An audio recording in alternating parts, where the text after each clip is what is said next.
was once a king, lost in the forest, and no matter which pathway he took, it led him only further and deeper inside the forest, and him into despair. A similar kind of feeling that one gets when one tries to tell the story of the Exodus from Egypt on Seder night on Zoom. I mean, even if we were only dealing with Zoom but didn't have to deal with the Haggadah, Dayenu, but we have to admit that the Haggadah is possibly the worst storytelling text ever developed for one of the best stories in the world.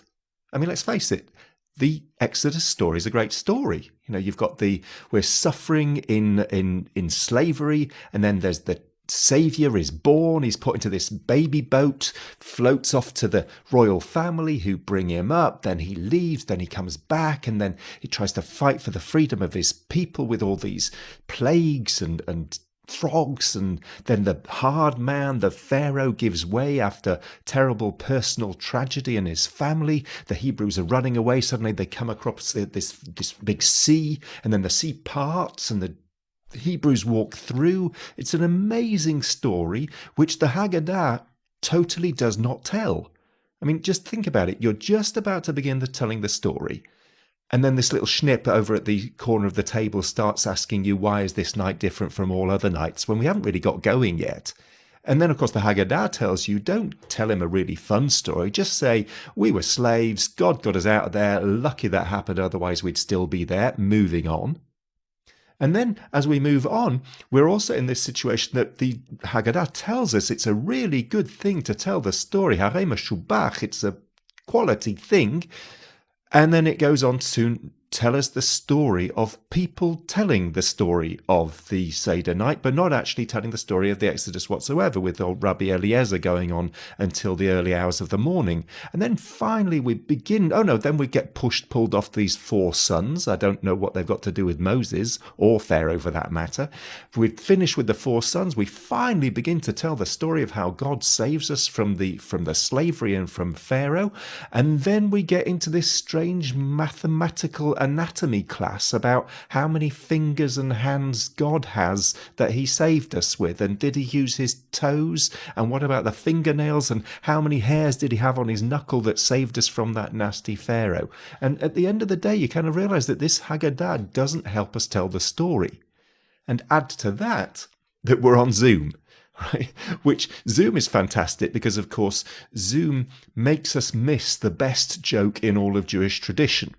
Right, because it's called Seder night, as in the night of order, this evening of orderliness, when, as we know, Seder night is the ultimate celebration of family chaos. There's the shouting and the screaming, the spilling and the arguments and the lovings and the laughter, and all that goes when you're on Zoom, because Zoom has those 2 strange things. First of all, which are great for business meetings, mute all, which isn't really something that can be applied to a normal Seder night. And it also has that whole thing of it's impossible to speak all at the same time. Well, what kind of a Seder night could possibly happen in an authentic way without everybody speaking at exactly the same time and singing at exactly the same time, singing out of tune, but nevertheless all at the same time? And that can't happen on Zoom. So what we find ourselves is that we're left with a storytelling text which doesn't tell the story, and a medium that doesn't allow us to even be together. It leads us somewhat to the despair, similar to a king lost in the middle of the forest, finding all the routes not leading anywhere.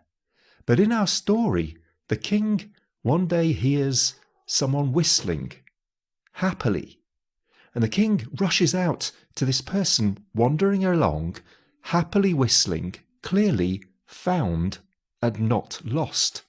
And the king, he says, now you can help me. I've been lost in this forest for 5 days. Please tell me the way to get out. And the whistler turns to the king and says, well, your majesty, I'm terribly sorry, but I've been lost for over a year now. And the king falls into despair once more, but the whistler lifts him up and says, your majesty, but I can help you nevertheless, because in this year, stuck in this dark forest, I have learned every single pathway that does not lead out of the forest.